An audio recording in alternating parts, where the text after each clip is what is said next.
اعوذ باللہ من الشیطان الرجیم بسم اللہ الرحمن الرحیم الحمد للہ رب العالمین الصلاۃ والسلام علی اشرف الانبیاء والمرسلین ابی القاسم محمد صلی اللہ علیہ وآلہ والائمۃ الطیبین الطاہرین المعصومین لا سیما بقیۃ اللہ فی الارضین روحی و ارواحنا لہ الفداء اما بعد۔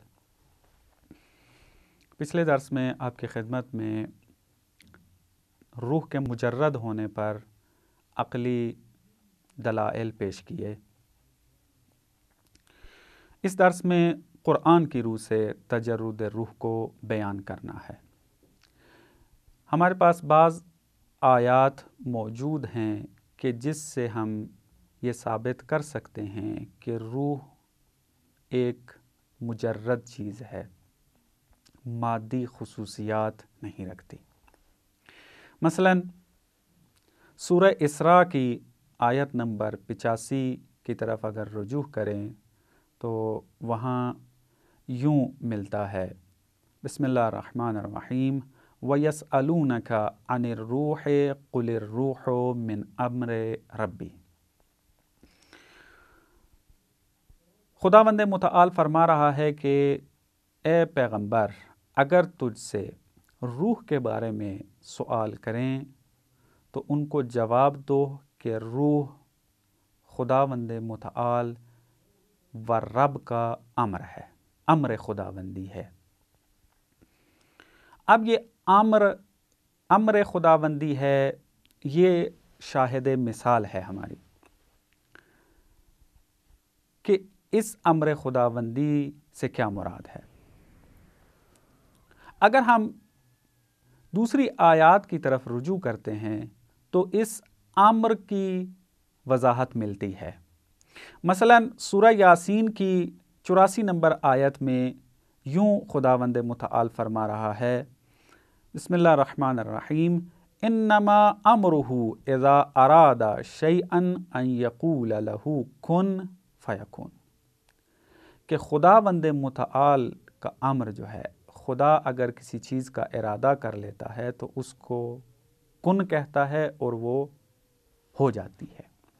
یعنی امر الہی جو بھی چیز ہو اس کے اندر تدریجی کوئی نہیں ہے، اس کے اندر تدرج نہیں پایا جاتا، یعنی آہستہ آہستہ وجود میں نہیں آتی بلکہ ایک دفعہ ہی خلق ہو جاتی ہے، کن فیکون۔ ایسا نہیں ہے کہ وہ آہستہ آہستہ خلق ہو۔ دوسری آیت کے اندر سورہ قمر کی 50 نمبر آیت میں ہے، وَمَا أَمْرُنَا إِلَّا وَاحِدٌ كَلَمْحٍ بِالْبَصَرِ۔ خداوند متعال کہہ رہا ہے کہ میرا امر واحد ہے، اور یہ لمح بصر یعنی پلک جھپکنے کی طرح ہے، یعنی ایک دفعہ ہی ہو جاتا ہے، تدریجی تحقق پیدا نہیں کرتا۔ اسی طریقے سے سورہ اعراف کی 54 نمبر آیت میں خداوند متعال یوں کہہ رہا ہے کہ الا لہ الخلق والامر، جان لو کہ خدا کے لیے ہی ہے خلق اور امر۔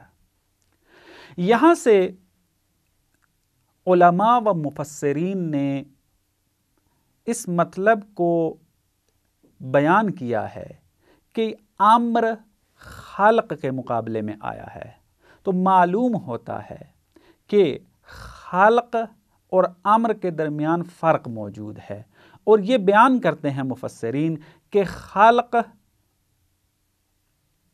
عام ہے اور امر ان چیزوں کے لیے استعمال ہوتا ہے کہ جو دفعی الوجود ہو، یعنی جو کن فیکون کا مصداق ہو، جو فوراً خلق ہو جائے۔ اور پھر یہ بھی علماء نے تفصیلی طور پر بیان کیا ہے کتابوں کے اندر کہ وہ چیز کہ جو دفعی الوجود ہو، فوراً متحقق ہو جائے، کن فیکون کا مصداق ہو، وہ امر مجرد ہوتا ہے، کیونکہ وہ چیز کے جو مادی ہو وہ اپنے تحقق میں تدریجی ہے. جیسے مثلاً آپ کا اور میرا وجود ہے، یا مثلاً کوئی اور چیز اگر خلق ہونا چاہتی ہے تو وہ تدریجی ہے. پہلے وہ نطفہ ہے، پھر وہ علقہ ہے، مثلاً فلانا مراحل طے کر کے آتے ہیں، پھر ایک حقیقت جو ہے وہ تشکیل پاتی ہے. یہ مادی ہونے کی خصوصیت ہے. لیکن جو چیز مجرد ہوتی ہے وہ دفعی الوجود ہوتی ہے، یعنی فوراً خلق ہو جاتی ہے، کن فیکون کا مصداق ہوتی ہے. بس خالق اور امر دو حقیقتوں کی طرف اشارہ کر رہی ہے. امر ربی جو بھی ہوگا وہ چیز مجرد شمار ہوگی. بس اس آیت کی طرف دوبارہ رجوع کریں. وَيَسْأَلُونَكَ عَنِ الرُّوحِ، اگر تمہارے سے لوگ روح کے بارے میں سوال کریں، قُلِ الرُّوحُ، تو جواب دے دو کہ روح من امر ربی، وہ امر رب میں سے ہے، امر رب ہے وہ. اور نتیجہ یہ نکلا کہ امر رب مجرد ہوتا ہے کیونکہ یہ دفعی الوجود ہوتا ہے. بس اس آیت سے تجرد روح ثابت ہوتی ہے. دوسری آیت کے جو تجرد روح کو ثابت کر سکتی ہے وہ سورہ مومنون کی 12، 13 اور 14 نمبر آیات ہیں. خداوند متعال انسان کی حقیقت کو بیان کر رہا ہے. اعوذ باللہ من الشیطان الرجیم.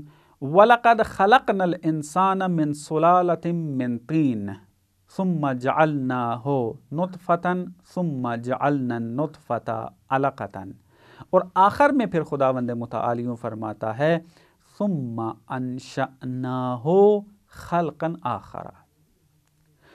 پہلے انسان کی مادی پہلو کی طرف اشارہ خداوند متعال کرتا ہے کہ ہم نے انسان کو خلق کیا ایک گیلی مٹی سے، پھر اس مٹی کو ہم نے نطفے میں بدلا، اور پھر اس نطفے کو گوشت کے لوتھڑے میں بدلا. اس طریقے سے یہ مراحل خداوند متعال بیان کرتا رہا. پھر یہ بیان کرتا ہے ثم انشأناہ خلقا آخر، پھر ہم نے اس کو دوسری خلقت عطا کی. اب یہاں پر تعبیر اس طریقے سے نہیں ہے کہ خلقنا العظام خلقا آخر، یہ تعبیر نہیں آئی. عظام کا یعنی ہڈیاں بنانے کے ذکر کے بعد خداوند متعال نے تعبیر کو بدل دیا اور کہا ثم انشأناہ خلقا آخر، ہم نے دوسری خلقت اس کو عطا کی. پس معلوم ہوا انسان کی دو خلقتیں ہیں. ایک خلقت مادی ہے، یعنی مادی پہلو عطا کیا گیا کہ جو مٹی سے شروع ہوتا ہے اور ہڈیاں بننے تک کا مرحلہ طے کرتا ہے. اور اس کے علاوہ ایک اور حقیقت اور خلقت عطا ہوئی ہے کہ جو اس جملے میں بیان کی گئی ہے ثم انشأناہ، ہم نے عطا کی، انشاء کی، خلقا آخرہ، انسان کو عطا کی دوسری خلقت. بس وہ دوسری خلقت روح ہے.